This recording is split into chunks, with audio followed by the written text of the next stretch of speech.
Good evening, ladies and gentlemen, boys and girls. BJonGameDay back again for another week. As always, joined by Bogan, but no Josh King this week, unfortunately.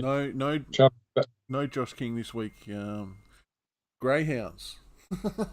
Always Greyhounds. Oh, he's travelling back from Canberra as well. He was in Canberra for the long weekend for the King's Cup. Comes down each year for a big pool comp they run down here, and he's making his way back. But he has stopped in Gosford on the way back, and he's running one of his greyhounds around. So I think it runs in about 10 or 15 minutes or so. So Lomachenko, I don't know what race it is. If anyone's got any intel, let us know in the chat. So it will be just myself and Bogan this evening. Good to be back. Obviously, plenty happening around the place. I think we had the week off last week. We've had Origin, we've had bye rounds, so it's all been happening. And looking forward to jumping into it with you this week, Bogues. Just this week, we got no round 14 score sort of images, do we? We're just going to have round 15 team lists this week, Bogues, just because you have a few things happening as well, mate. Yeah, unfortunately, I think I tweeted it out last week. Life getting in the way a bit much, and this week's no different. So I've been a bit. When I texted Josh, I said my fucking ass is hanging out. So just the team list this week, and he's like, I can't make it either. So we'll just the show will probably still go for an hour and a half anyway. It always does, no matter if we try and shorten it or not. Well, it could be a blessing in disguise, Bogues. Anyway, we'll talk about. How'd you go last week anyway? Yeah, round 14, it was a pretty high scoring round across the board. I sort of noticed, Bogues. I scored a 12.27, and I dropped to about nearly 200 spots. So still inside the top 3K, but dropped back to about 2,900. So, I thought that 12.20 might be enough to at least move up a little bit, but it wasn't. So I dropped back 200, and what do you do? A pretty high scoring round across the board, obviously. So, sitting at about 2,900 overall, which neither here nor there, but hopefully I can just hang around there and maybe make some progress over the next few weeks, bud. What about you? 1,100, so I went down heaps.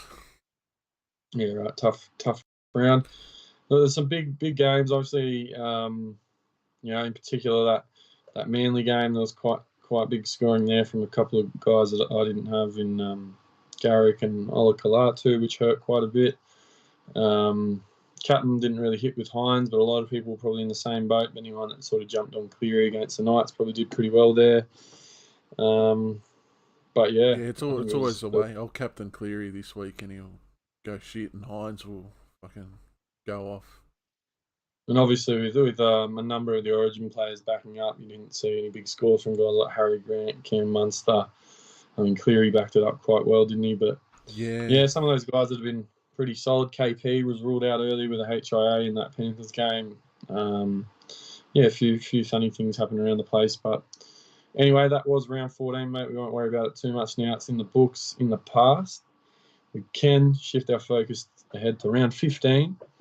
And we are leading into that crucial round 17 at bye as well, Bogues. Before we do that, a quick shout out to the chat. I can see the comments up here. A massive 9 watching as far as I can see there. So thank you all for joining in. I know we were on time as always. Benny, good to see you, buddy. Thanks for tuning in. JP, how are we? Good evening, lads. Thank you for joining us this evening. Look, if we do have a bit of a shortened show, happy to interrogate the chat a bit more. If you've got any questions or anything you want to chat about, throw it in there, boys. But for now, we can have a bit of a chat about these team lists, and in particular, probably focusing on getting your team ready for the run home. I know we do have another bye round in there, but trades are starting to become pretty valuable. Yeah. And I'm hearing a number of people are not really as worried about round 17 and more fixated on getting the team ready for that post 17 run home.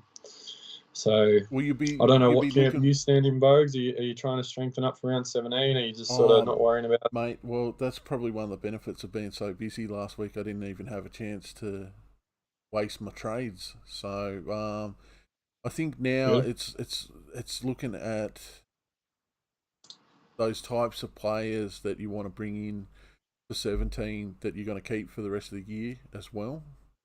So Yeah, I haven't really had a chance to see who exactly that is. Obviously, there'd be non-Origin players and things like that, but yeah, if you're gonna puff your team up for that other buy round, you don't want to have to trade them out when players come back from Origin and stuff like that. So. No, for sure. And as I said, trades, I know a lot of people starting to get in the teens with their trades, whether it's 19, 17, 13, whatever. They are starting to become pretty valuable. So, you got to make a bit of a decision. You take the hit in round 17, not worry about it too much. I mean, at this point, I think I got fuck all for round 17, so I think I'll still try and pick a few up over the next few weeks to try and help the numbers, but by no means will I be tearing my squad apart, but I do think there's some good trades I can still make by round 17 to get a few guys in there. But we'll start off by a couple of teams that will be playing the round 17 bye, and it's the Dragons and the Rabbitohs. Look, again, I think the Rabbitohs are just still haven't really hit that gear we saw them hit at times last year, Bogan. A lot of people waiting for them to sort of explode. Again, on the weekend, Cookie and Walker, nothing too special with a couple of guys that I've got in my team. And obviously Cody Walker is going to be a big one for that round 17 bye, which is the main reason I've held on to him. He hasn't been awesome. He's been right probably in the last month or so, but definitely hasn't blown up like we know he can. He's a guy I'm sort of just going to hold to around 17 and hope that he produces during that round. But, there's some arguments to be made. A number of names in these team lists. You've got Zach Lomax, who, again, I think he's hit a bit of form in the last month or so. He still hasn't blown up huge, but he's producing some pretty good scores consistently across the board. There's a number of question marks around that Blues squad at centre, but I don't believe he was even picked in the squad at all this year. So it looks like he'd be pretty safe with Zachy Lomax. I don't know. Apart from that, in that Dragons side, there's a few people that probably jumped on Cody Ramsey as a decent cheapie a few weeks ago, but you might have sort of missed the boat now on him. Let me just have a quick look here on NRL Supercoach stats.com.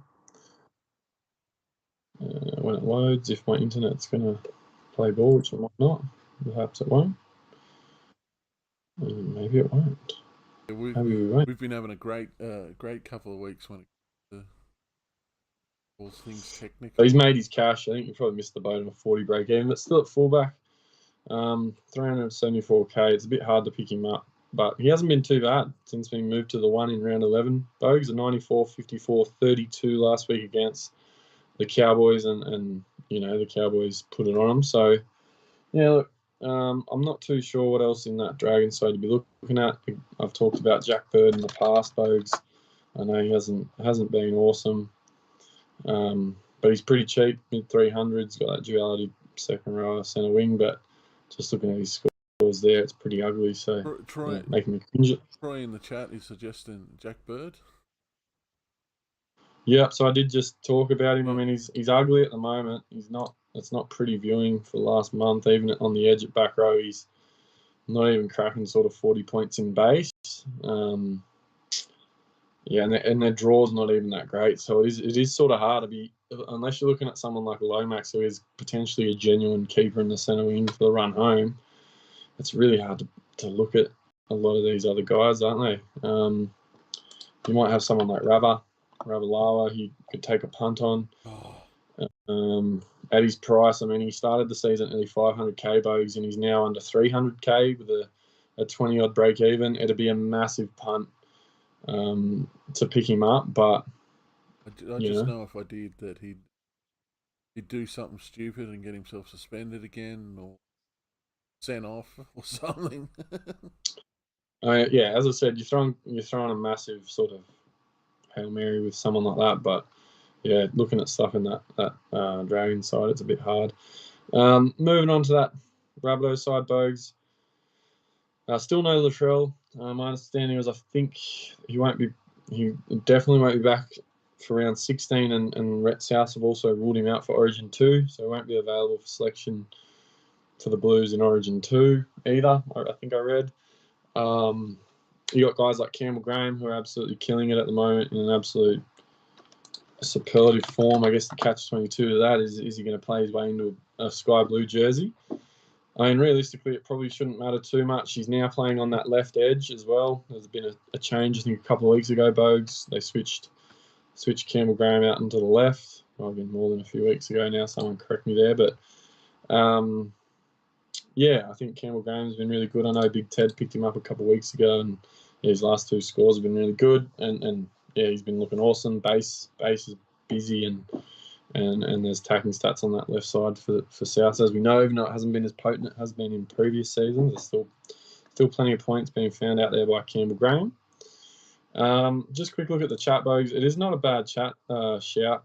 JP, I saw he's been passing the eye test. I don't know what his scores are, but I must admit, whenever I watch the Dragons, he's been... Just for those who may be watching the VOD, that JP asked you, Sully a pod? I mean, the scores haven't been awesome, but he's not been bad. He's sort of awkwardly priced at 460k, but as I said, he's passed the eye test. I mean, he's involved. He breaks heaps of tackles. It's just the scoring hasn't been awesome from him. So, 460k, it might be a bit tough. You're taking a bit of a punt, but as I always say, you should go with your gut, JP. If you think it's good, go with it. We've also got Troy. Good evening, Troy. Shouting out Mana as well. Mana, thanks for the point differential boost in the 50. Mana, I have no idea what you ended up beating me by, but good on you, you prick. Keenan as well. Keenan McColomatungi, Bogues. I like Koloamatangi. The Koala Bear. Again, he's been a little bit quiet in the last month or so. He's still just priced under 500,000 with a mid-50 break even. So he's still, I don't know. Their draw's not bad in the next month. They play the Dragons, Eels, Knights, Dogs. So there's some upside there for the next month for sure. And I think he's a great buy. He's definitely a pod. You're gonna, have to take a bit of a risk at 500k. But to be fair, there's not a lot of other unreal back row options for around 17 at the moment. So I guess the thing with him is if you're going to trade him in for around 17, are you gonna look to keep him? Does he become an 18th, 19th sit and start option for the run home, depending on who Souths are playing, depending on the draw? I don't know. I don't think he's like an 18th, 19th man, but as I said, he's not a bad option. You can find the line and can blow up every now and then. So you could do worse. And obviously AJ Bogues, Mana's just chucked it in the chat there, but that was another name throughout the week that it was an interesting one. He's obviously bounced back a little bit in recent weeks. He scored a few tries. Where's his... let me bring him up here. He'd probably be one of the other major ones you'd be having a look at for around 17 for this Rabbitohs side. When I can get it to load. Technical difficulties here. Any minute now. Or not. Nope. Yeah, so AJ back-to-back tons, scored 3 tons in his last 4 rounds. He's mid 600,000, 657k at the moment with a 0 break even on NRL Supercoach stats. It might be a little bit different on the actual NRL Supercoach app, but 650k.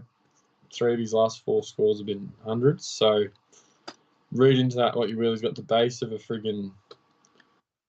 reserve player that plays 20 minutes, but you're obviously not picking him for that. It's going to be that try scoring ability and back-to-back hat tricks.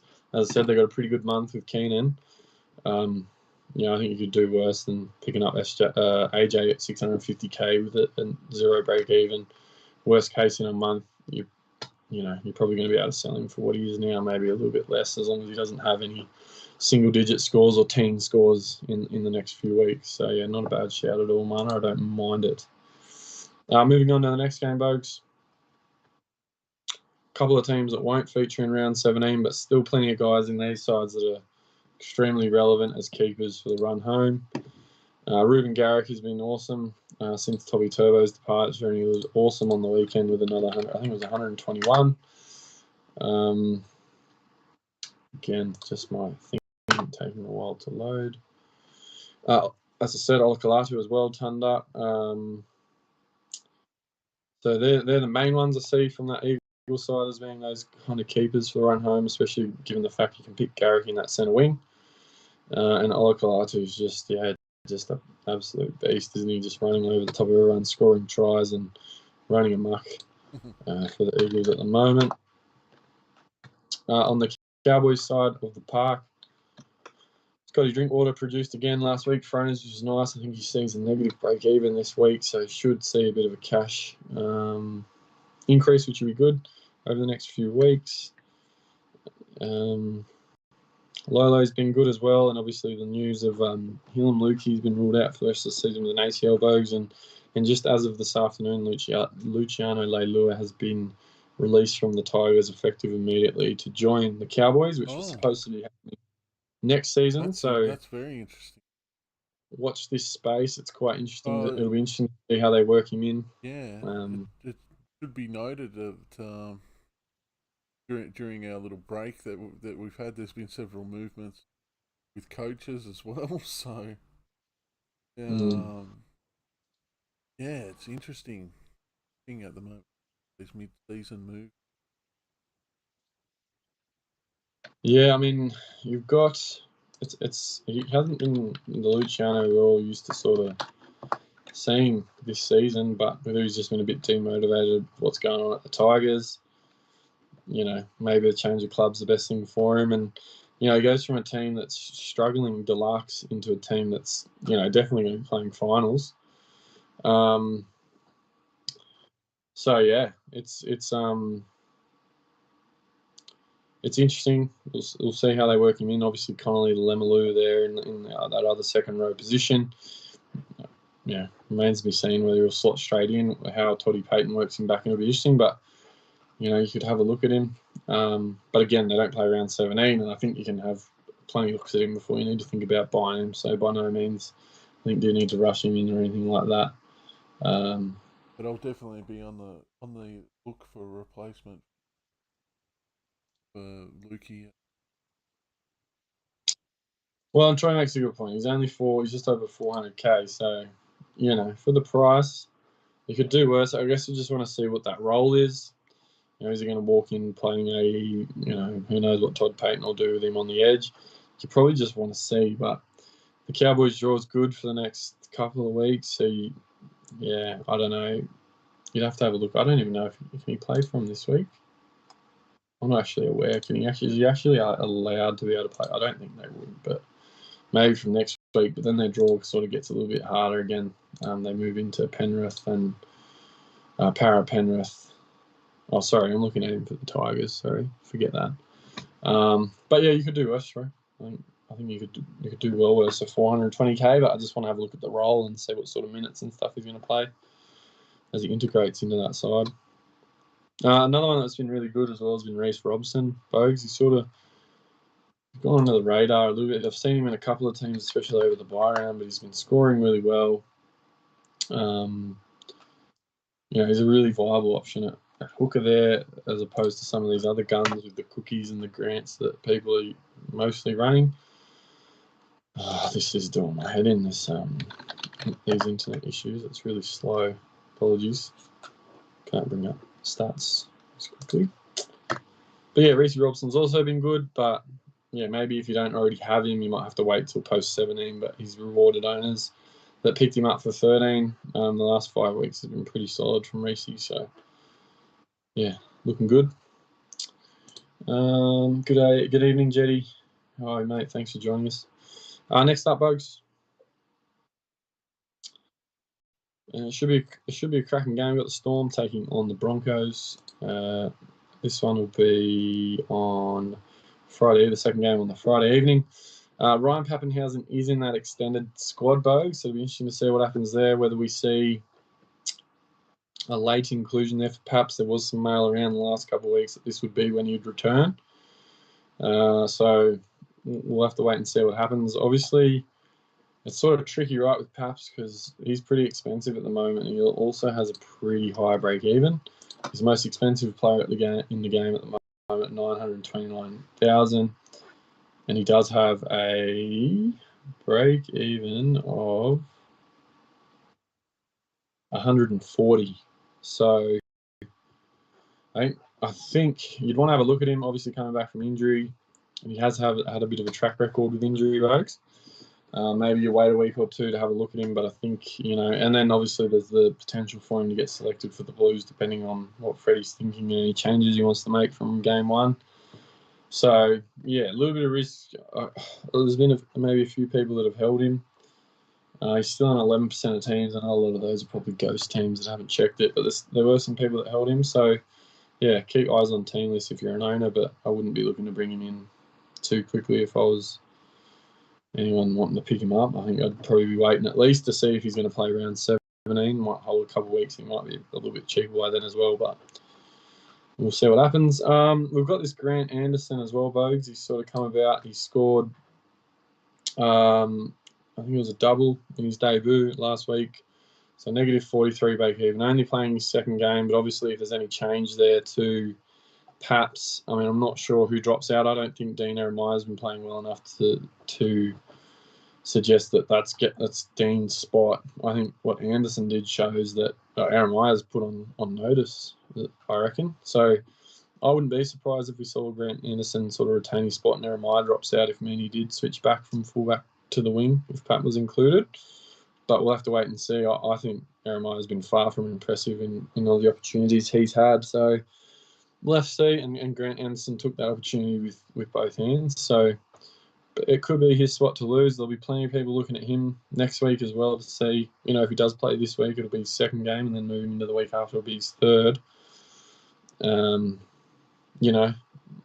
It's possibly someone that'll make some cash, but I can also understand people picking him up because he's a bottom dollar option at 175k, so he allows you to generate some cash if you've got like a $400,000 guy there that's been made a bit of money and you just want to pump and dump. You might go to Anderson and he potentially just nuffs out anyway, whatever. But yeah, I mean, it's plausible. Evening, Hayden. Hey, mate. So yeah, I think a lot of people hoping obviously Munster and Harry bounced back. You got Jerome Hughes as a nice little sort of option for round 17 as well. And a lot of people running guys like Cleary, Hines. But yeah, Jerome's a bit more expensive sort of pod for round 17. I think we toyed with the idea at one time, but yeah, I mean, he's not bad at all for the run home as a keeper anyway, just a pod in general. So don't mind it. Kafusi got off as well, Bugs. There was an incident on the weekend with Sammy Walker where, Sammy Walker's gone to make a tackle. Forearmed him to the head. Yeah, I mean, you could say it was sort of didn't look deliberate or all that, but anyone watching that sort of knows that Kafusi knew where Sam Walker was. I think most people still. He's got a track record as well, and the dirty grubs got off. So it's a difficult corruption at its finest. They've got some good lawyers at Melbourne. Oh, it's a difficult thing when the penalty is against the attacking player rather than the defender. Because yeah, sort of like how do you control how you think these sorts of instances that looked pretty blatant, but not on the judiciary, obviously. Well, the bloke comes up with, he's holding his nose and he's gone off, and yeah. Anyway, I mean, if he had a broken his nose or he had a fractured his cheekbone, would have the judiciary viewed it differently now? I think they would have, which is ridiculous. But I don't want to move into the territory where suspensions and penalties are determined by the outcome of the incident rather than the incident itself. I think in this situation, I agree, but in this situation, it's an interesting prospect. I think if Sam Walker ends up with a fractured cheekbone or, as I said, a broken nose, it would have been really interesting to see how they would have looked at this one. But woulda, coulda, shoulda, but didn't. It didn't happen, and Kafusi will play.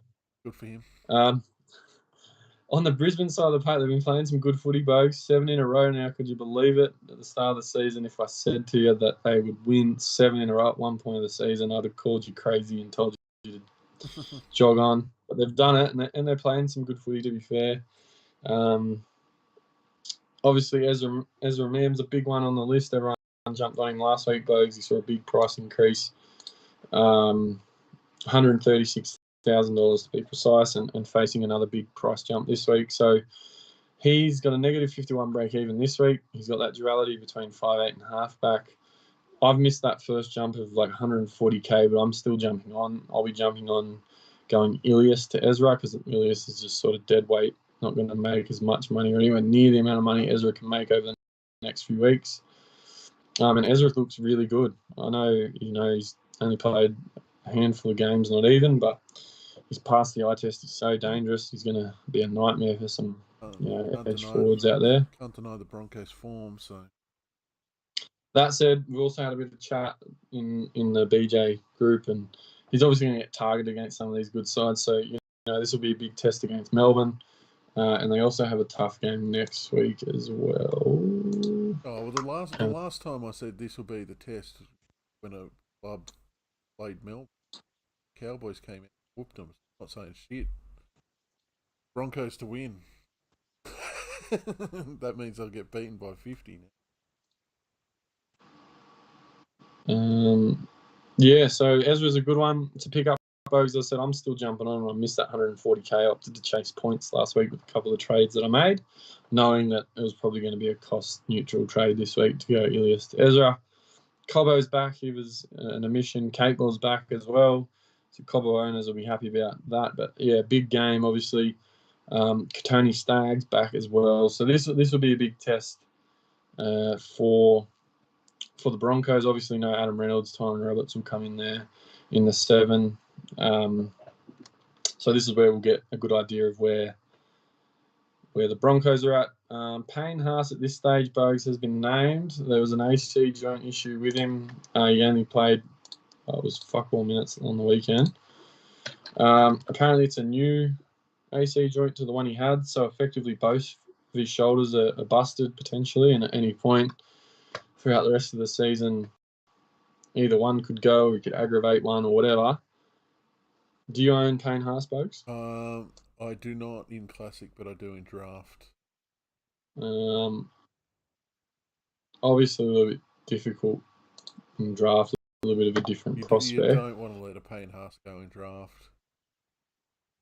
No, definitely not. We'll see how it goes, but we don't have the results this week, but I will say that I did check that. You absolutely whooped Draft this week. All sorts of problems going on in my. Yeah, look, Payne's an interesting one, Bogues in Classic. He's really cheap, so he's only 438k. It's what if you make of these shoulders? Are you prepared to risk it with him?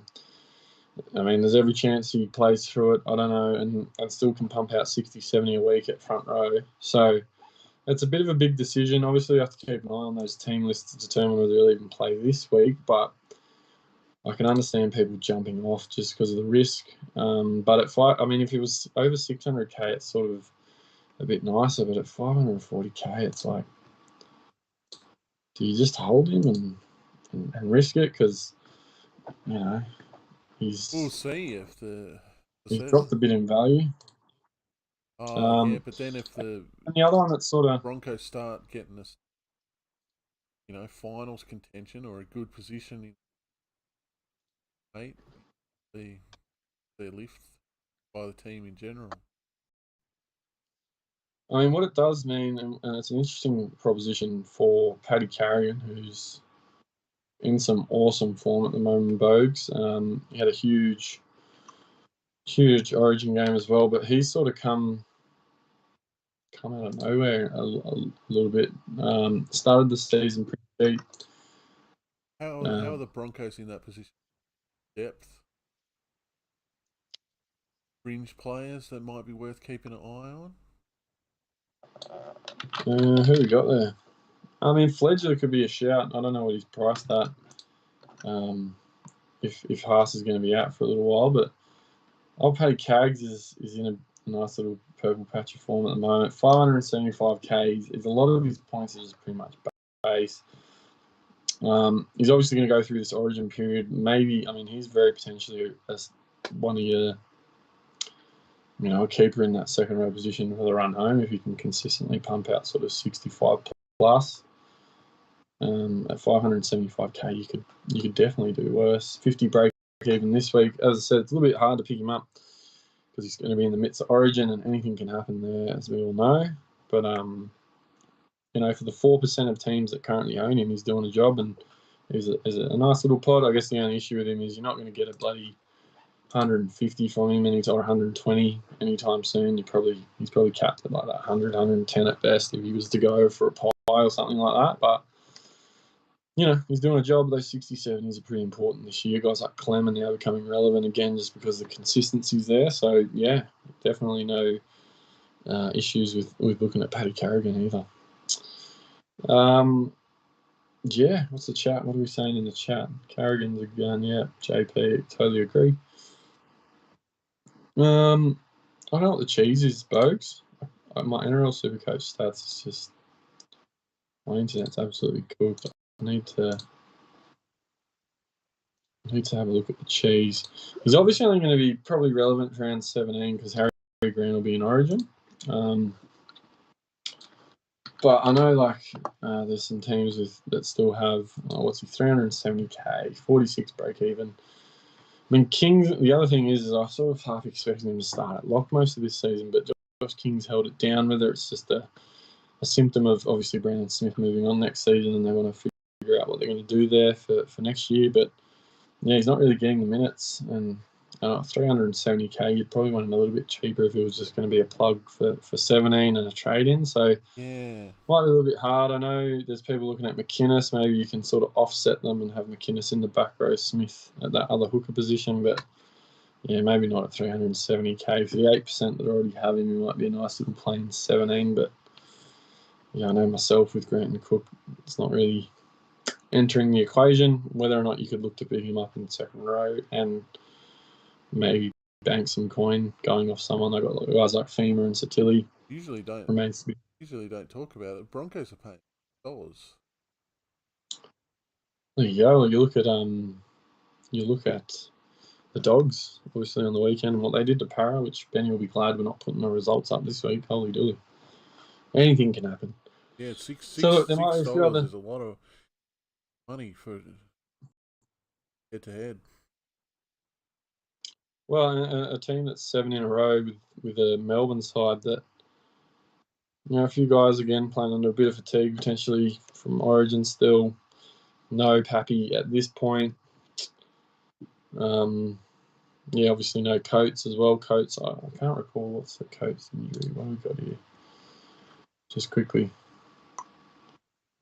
I don't know what Coates was synesmosis, so I think he's pretty long term. So anyway, carrying on.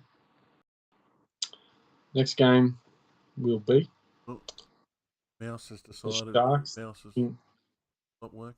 Here we go. Sharks vs Titans. Sharks is taking on the Titans. Now, a lot of relevant guys in the Sharks side, Bogues. I myself, as I said, I missed Ezra last week because I opted with the points. I chased the points and went Talakai and Ronaldo Mulatalo last week, which worked out all right and netted about 170 between them, which was nice. But yeah, obviously they're scoring points. Sion Katoa is relevant. Will Kennedy's relevant. He was probably the biggest one I was sort of thinking about recently. I'll have a look at him. Bring him up after the weekend. He's now 360k, Bogan. He dropped 56,000 on the weekend, and I know I mentioned him a few weeks ago. A 48 break even is in 1% of teams. 360k. The draw is okay for the next couple of weeks. Round 17, they'll play Melbourne, and then they go Cows, Panthers, Rabbits. But then the run home's pretty good. So it's sort of tricky. I'm definitely not suggesting he's a keeper for the run home. It just really sucks that round 17, 18, 19, and even 20 fixtures aren't amazing. But maybe you can hope the next 3 weeks are good and he can blow up in the next couple of weeks, particularly against the Titans and hopefully against the Dogs. He might make you some good money as well as score some good points.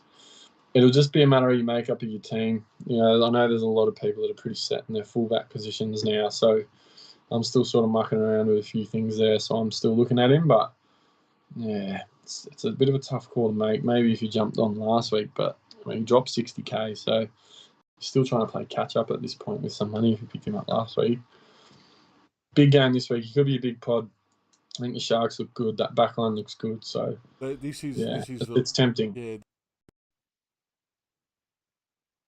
What was that? The last week's game between the Sharks and the Warriors was the only game I was able to catch briefly while I was at the pub. And yeah, Sharks looking good. Hoping that Nico brings his kicking boots.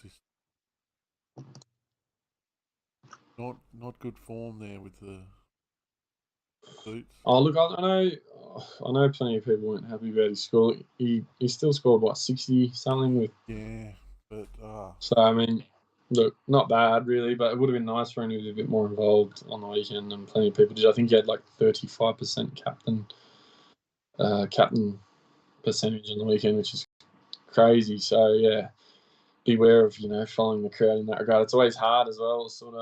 It was a good matchup for him. He's in a bit of form. A couple other guys had bombed apart from Cleary. You were just sort of hoping, and it was really hard to defect from that 35% because if he went bang, you missed.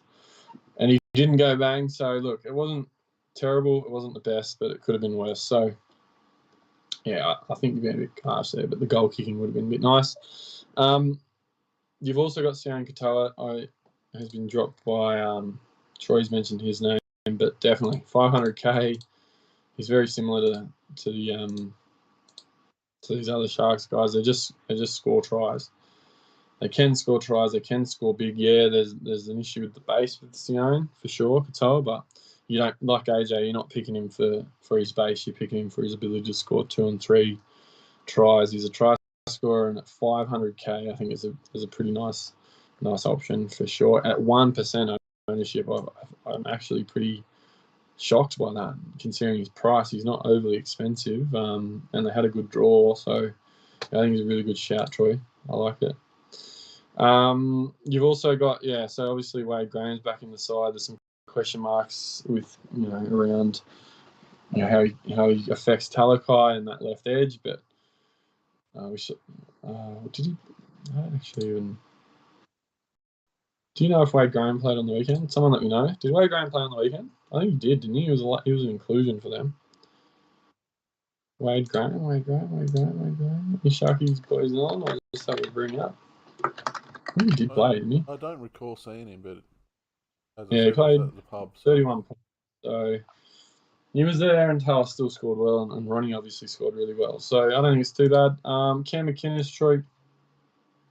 Oh, sorry, Hayden. Does Cam McInnes take a hit when Dale's back? I'd assume so, mate. Yeah, it's a tricky one. I think, who have they got in the front row? I mean, you could argue that maybe Finucane finds his way into that front row spot. They've got Royce Hunt there at the moment with Tolman and Fafita on the bench. So, I mean, there's no reason why Finucane couldn't come back and play prop, but Royce Hunt also has the ability to sort of make that spot. He can sort of be quite damaging and make his presence felt out on the park, and it could be his spot to lose. So it's a tough one. Haydos, I don't know. I don't think anyone can know for sure. You'd have to think. It might be a possibility, but it will remain to be seen. I'm just trying to bring him up now because he has been quite good, and I am seeing a lot of people bringing McInnes in.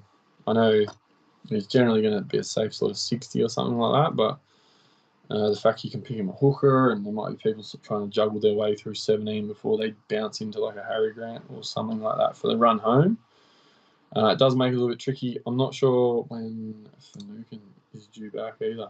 I've got nothing at this point in time. Flying. So Finucane is listed in the reserves, so maybe keep an eye on that, but we'll have to wait and see what happens, Haydos. I've got no idea. Yeah, cheers, JP. Started, yeah. So, Titan side of the park. I'll bring him up. Still no David Fifita not cited in that team list there. It's hard to pick these Titans guys up, isn't it? They're really sort of, Tino was good on the weekend. Even Bo Famore sort of updated quite nicely, but there's not really anyone on that side. I know Brimo's been all right, but he missed last week with COVID. Greg Marzu's probably been one of their better players, but a pretty inexperienced half pairing there with Turner and Sexton. Aaron Clark at hooker. There's no one in that list screaming at me as keeper for the run home. You might want to have a look at David Fifita once he finds his way back into the side, but for now it's obviously no issue because he's not even cited in the list. But I'd be sort of shying away from anyone there at the moment, personally. Next up, Bogues. Warriors vs Panthers. Oh, this could get ugly. This could be an ugly one. I think putting that C on Cleary. I reckon you and about 95% of other people that own him might be looking to do the same, Bogues. It could be ugly. Plenty of people riding off the Warriors already.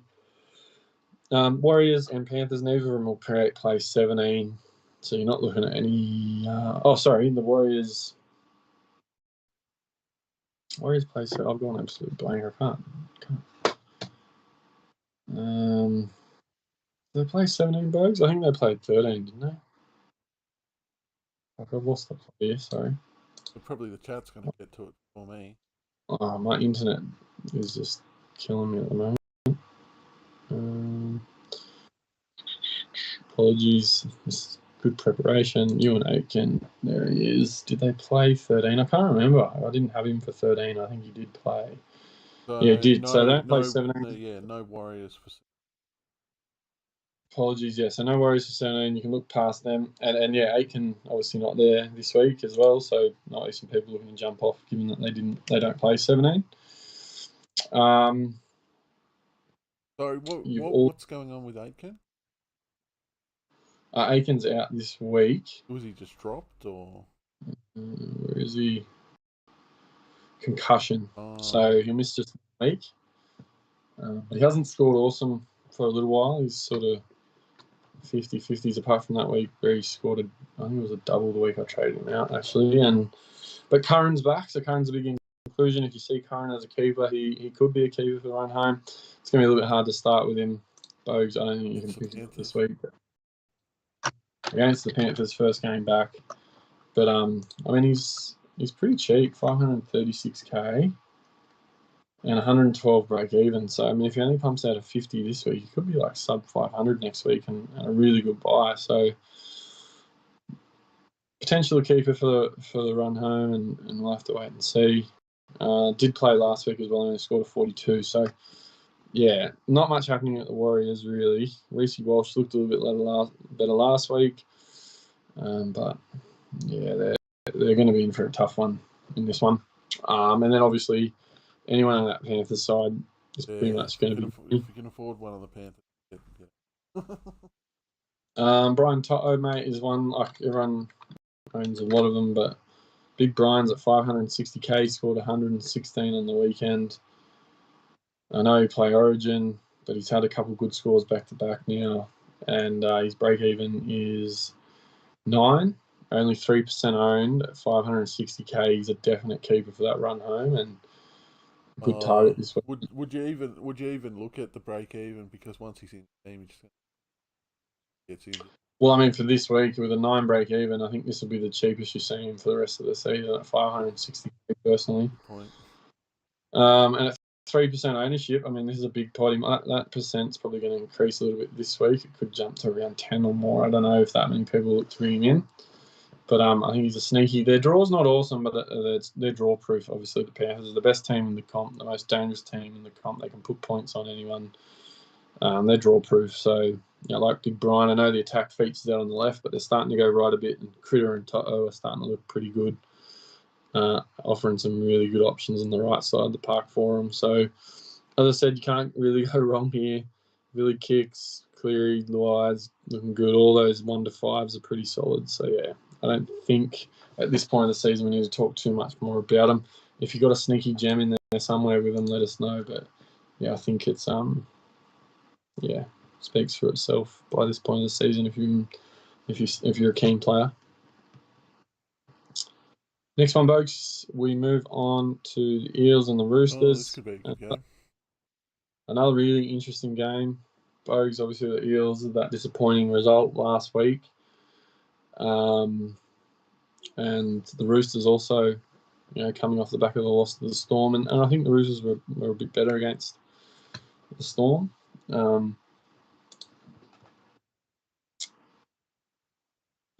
No changes to the 17 in the Dogs. That Eels side that lost to the Dogs. And Makasivo returned. Oh. I think Benny jumped on him early as well. It didn't work out as Benny might have hoped against the Dogs. But Big Micah is 486k and he has a 82 break even. So I know it's not a great matchup, but he can score tries. I know they weren't good against the Dogs, which doesn't help the cause, but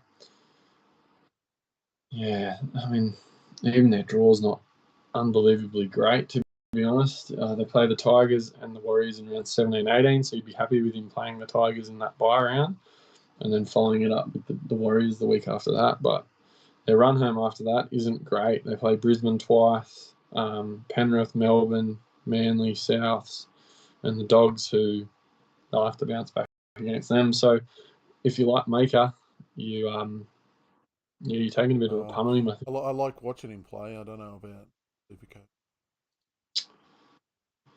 So the Supercoach experience jumped in, even that's Para. So getting a bit of laugh out of Para. I think there's been some good meme value going around this week. I think a lot of people are happy to just see Para lose. They can mix it with some of the best, but yeah, they can lose to some of the worst, can't they, boys? But yeah, look, it's really interesting with Asai Papali moving into lock as well. It's really, really painful. Sort of starting to affect him a little bit as well. Points are starting to be affected, which is a bit annoying. Brad Arthur's just fucking trying to do his best to lose his job, I think. A 59 on the weekend. He's got pictures of someone. You know what I mean? I mean, I'm probably being a little bit critical. Perhaps last month's been pretty insane, to be honest. Last sort of 7 days, 6 to 8 weeks have been pretty phenomenal. Maybe I'll just retract that comment. That was a little bit silly. But, yeah, we're looking for some big bounce backs. Obviously, for round 17, the Eels will play. Dill Brown had probably his worst game of the season from watching against that Dogs side. He's 44 points.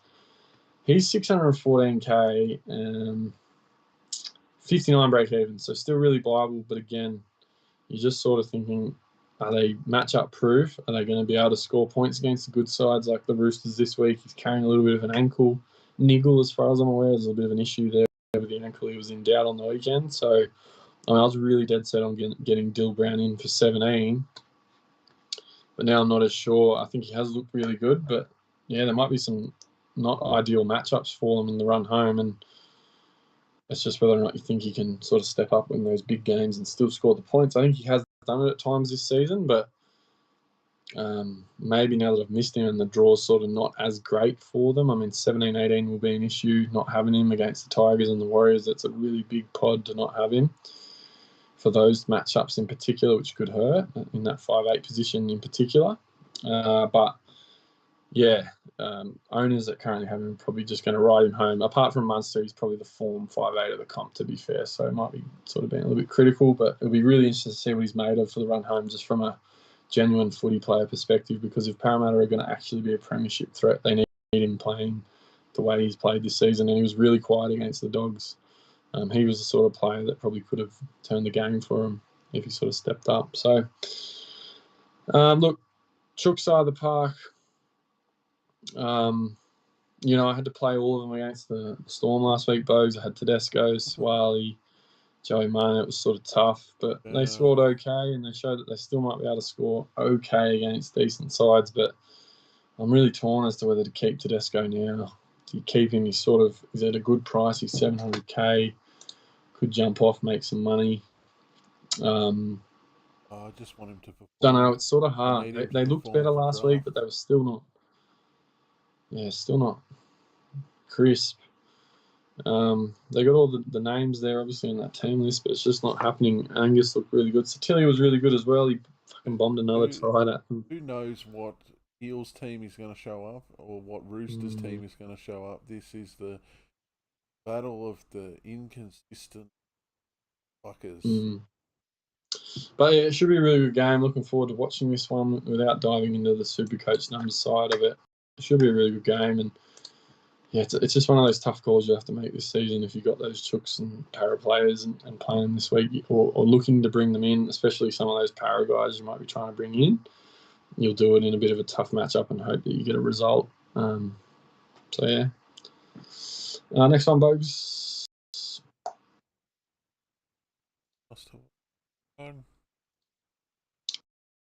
Oh, yeah, boy. You going to go, mate? You going to? Oh, Sunday afternoon, 2 o'clock out at Canberra Stadium. At least it's not a 4 o'clock game, but yeah, I'll be out there, Bogues. Watching my boys take on the Raiders. And I'm not expecting. Yeah. You're going to wear a Raiders jersey just in case? No, you don't have to make that walk back to your fucking car. Well, we went to the 4 o'clock para game the other week, and can I tell you, Bogues, by 6:30, like by the time the game sort of finished at 6-7 o'clock, it was freezing. So I'm really happy this one's on it too, because we might be getting out of there by sort of 4-5 o'clock, which is good.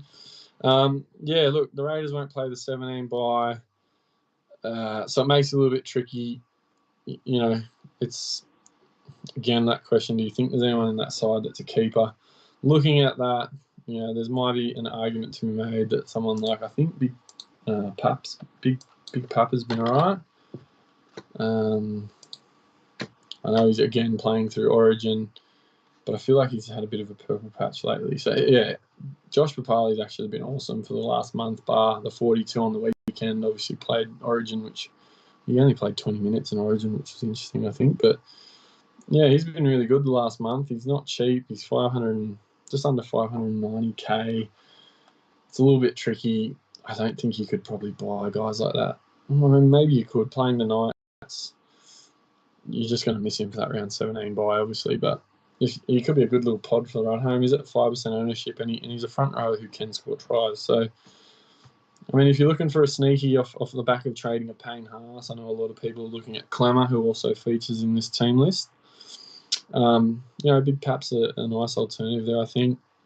Form-wise, you know, I think Whiten's I think he looked better than he did in his Dally M season, to be honest, this season, Bogues.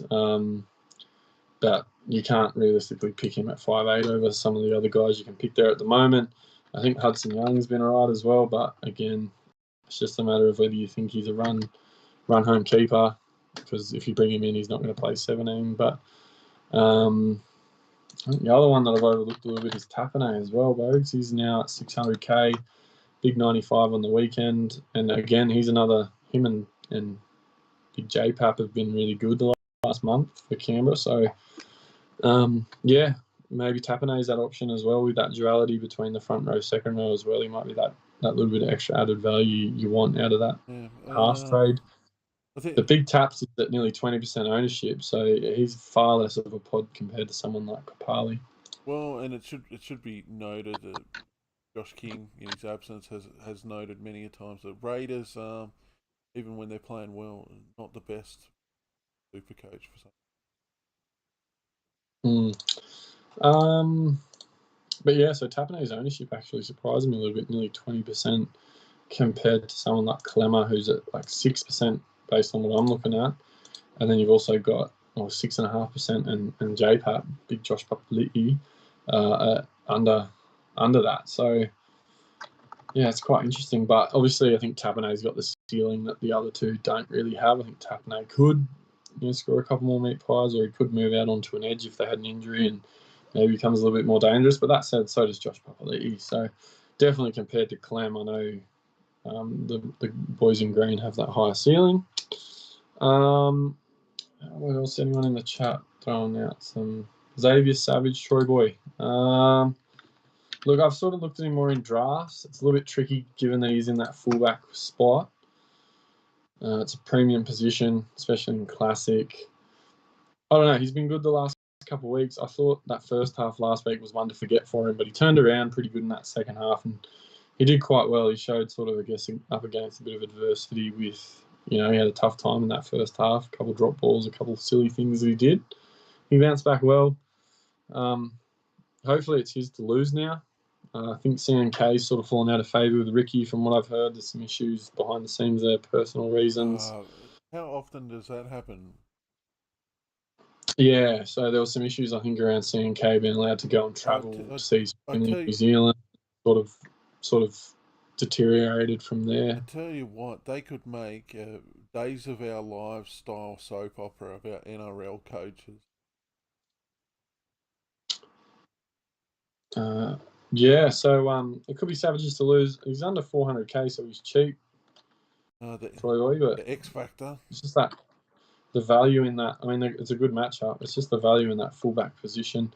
I really need NRL Supercoach stats to come back for me. This is my Bible for quickly looking at things, and it's not working.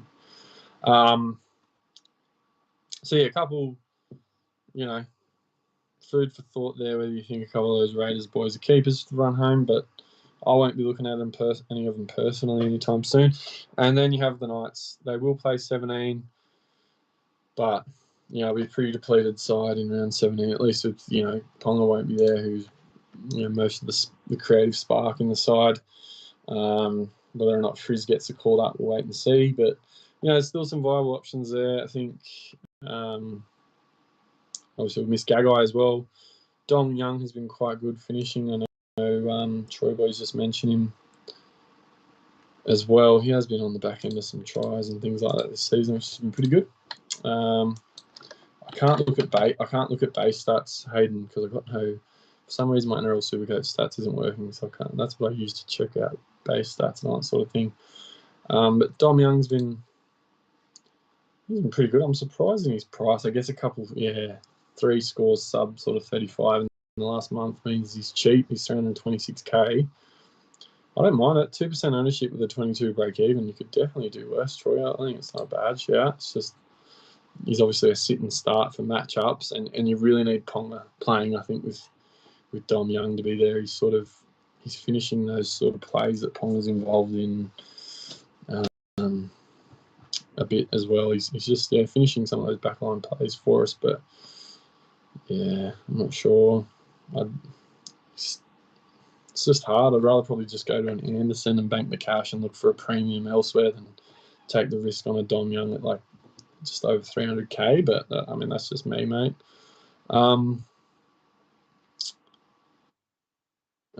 Pitts has been dropped as well for Barnett, which is nice to see. Barnett back on the edge. Does Barnett come a bit of a smoky? Let's have a look. I do really like Barnett on the edge. 456k, not even 1% owned. 57 break even. I mean, there's a really interesting prospect at 450k. Could be a really good pod for that round 17 fixture as well. So, but again, are you gonna spend a trade on bringing someone like Barnett in?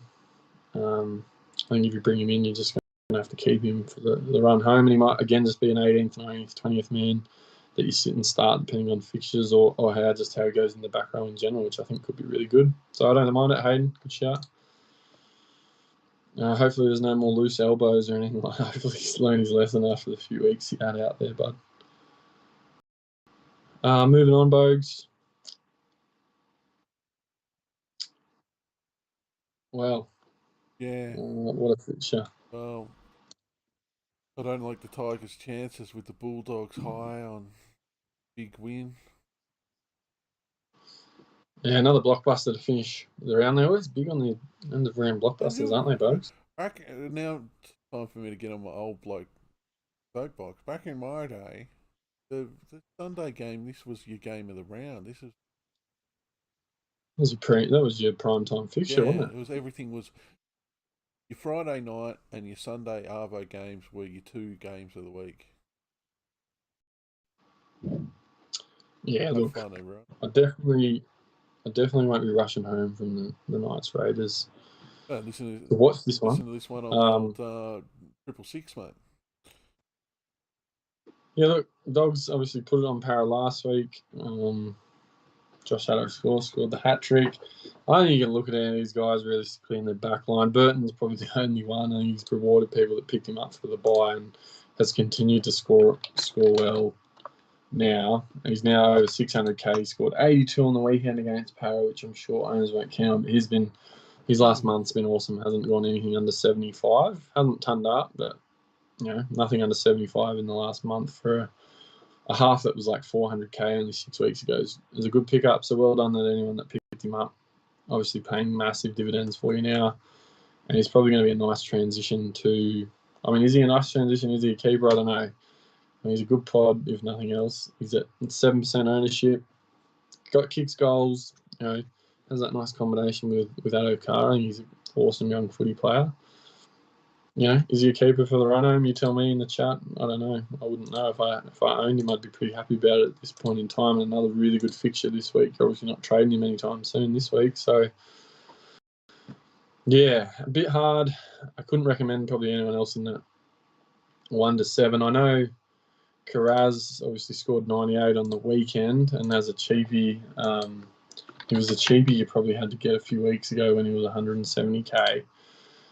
He's 335,000 this week, Bogues, and he's got a negative 11 break even. So, I mean, to the point of talking about Dom Young, maybe you could look at Karaz. I know Karaz won't play round 13, but he's probably going to make a little bit more coin, at least in the short term. But, yeah, I don't know if there's be people looking at jumping on Karaz now. He missed the best of him. If he was to pump out a sub 20 this week, he'd probably struggle to make some more good coin unless he blew up again. So might be a little bit difficult to jump on. Bit an interesting one with Max King, Bogues. I've been sort of trying to think when I'm going to drop him out, but just keep him. He's been really good, and he was really good on the weekend. 72. I don't know what his base is because I can't see it, but TPJ didn't play. But I think Maxi King's a fact in that front row. It's going to be really sad to have to trade him. I don't know if I will. I mean, he's 430k. Well, that's everyone the has thing them. with a cash cow. Eventually, you need to trade him, otherwise you're not going to get cash off him. I mean, you sort of, if he comes down another 60, 70 starting at prop this week, you'd be borderline keeping him. He's only got a 22 break even. He could be over 500k in a couple of weeks, Bogues, or even this week if he happened to score a pie or something like that. So, big Maxi King. I'm glad I haven't been able to find a way to trade him out for a little while.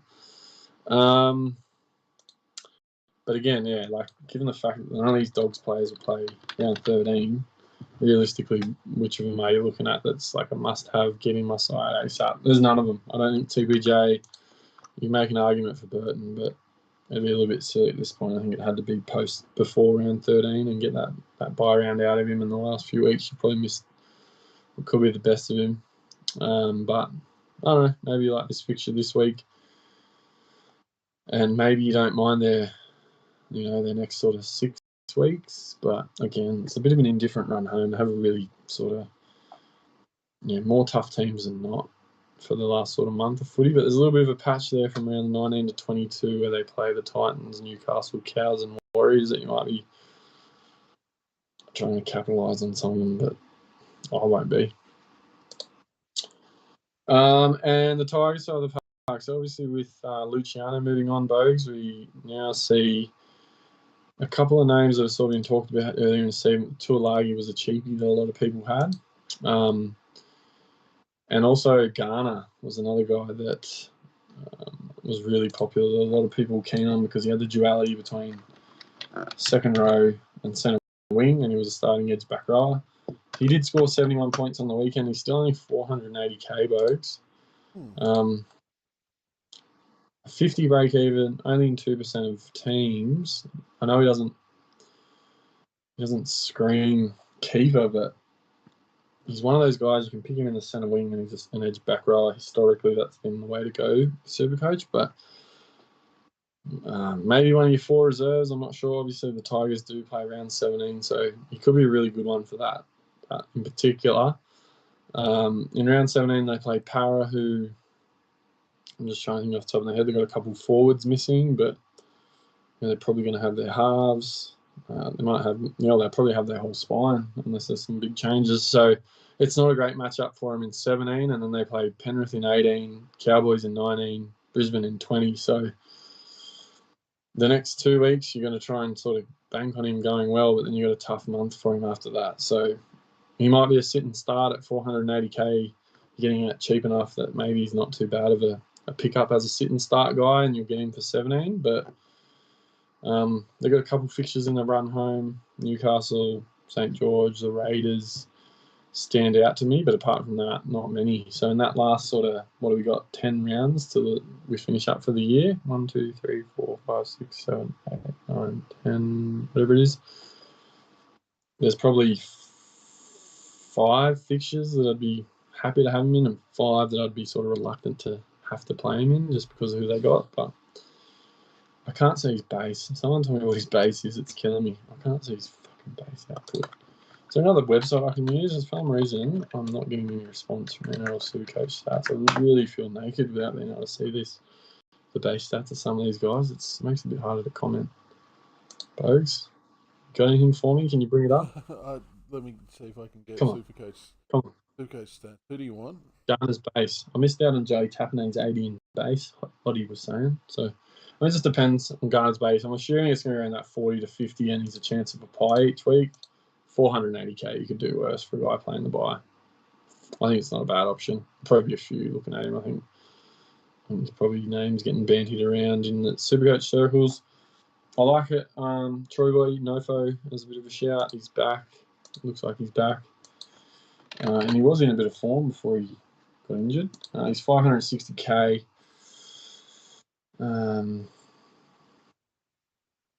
Yeah, I don't know. It's just difficult to bring guys in from teams like the Tigers. I've been burnt by Nofo before. I think it was the first time ever I got him in last year, and he did nothing. There's some good scores in there this season for him. There's also a couple of not good scores, some sub-30s in there. So, and there's a number of sub-30s in there. So, I know Troy, again, a bit of a risk at 560k. I know he plays that bye, but do you think he's a keeper centre wing for the run home? Given I just said I think about half their fixtures aren't even really good ones for the run home. I'm not sure.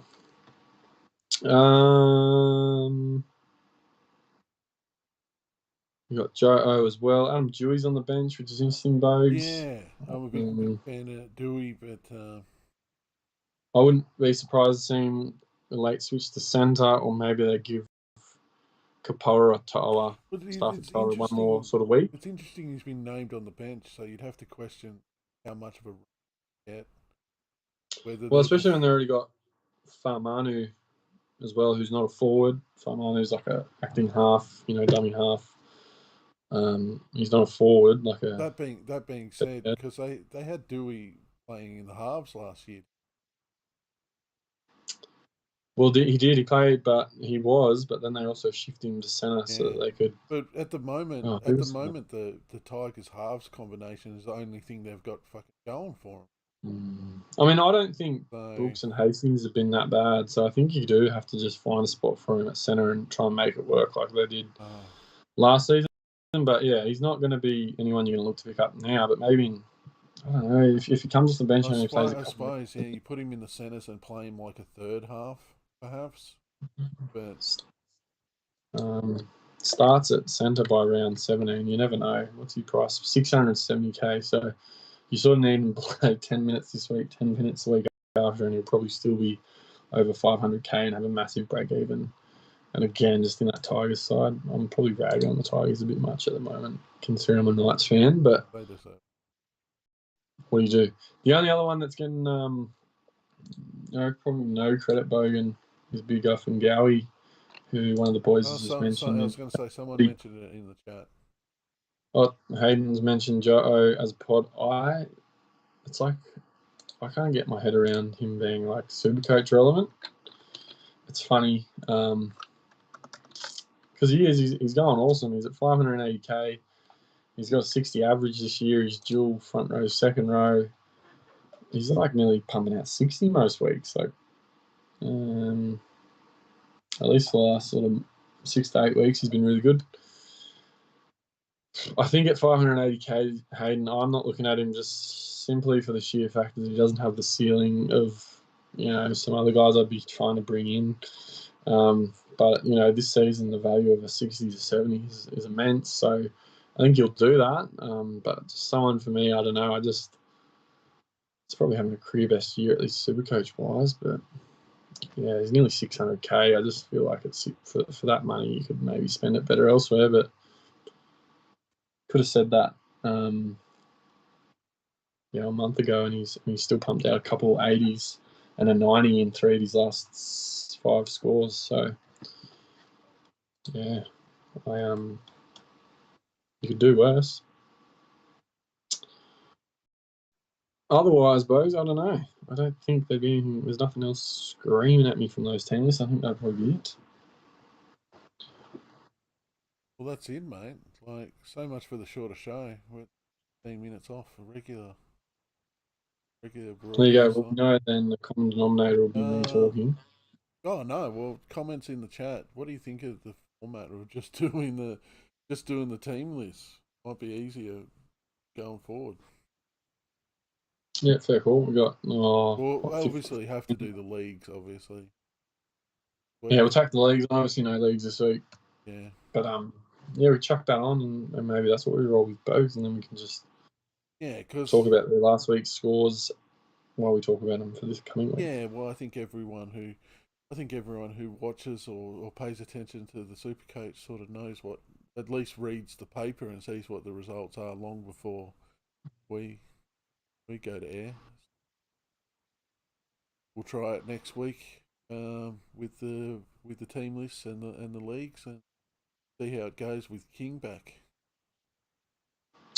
Yeah, looking forward to welcoming the King back, and yeah, I guess hopefully a little bit, hopefully a little bit more energy from us next week. But yeah, as I mentioned at the start of the show, we've all been a bit busy. Life going on, eh? Yeah, I reckon I could be MIA in a bit. I got another bub due soon, so. How long you got to go? Will it be soon, wouldn't it? T- in the next 4 weeks, bud. Oh, jeez. So, a couple of weeks' time, you're getting into that territory where it could happen any minute. I'm just trying to make the most of this sort of dark hair I've got now, and also the hair I've actually got, even though I've got a bit Devon happening back, because I reckon it's going to go pretty quickly in the next few years. If it starts to thin a bit, you and the King, get a sponsorship deal going. Sure. I think Devon's not a bad option. We maybe start trying to enter the Devon, get some Devon sponsorship, because yeah. But anyway, all the best for this week, guys. Whatever trades you do, whoever your vice captains are. I know a lot of people are targeting that Penrith game. Maybe 1,000% people captaining Cleary that own him. Yep. But may the trade gods or the Supercoach gods be kind and yeah, start building for 17 or that run home and yeah, all the best, eh? And like, subscribe, tell your friends, show your kids, click the bell, tell your neighbours, tell your fish feeders, cousins, dog walkers, uncle. Thanks to the regular 12 that showed up.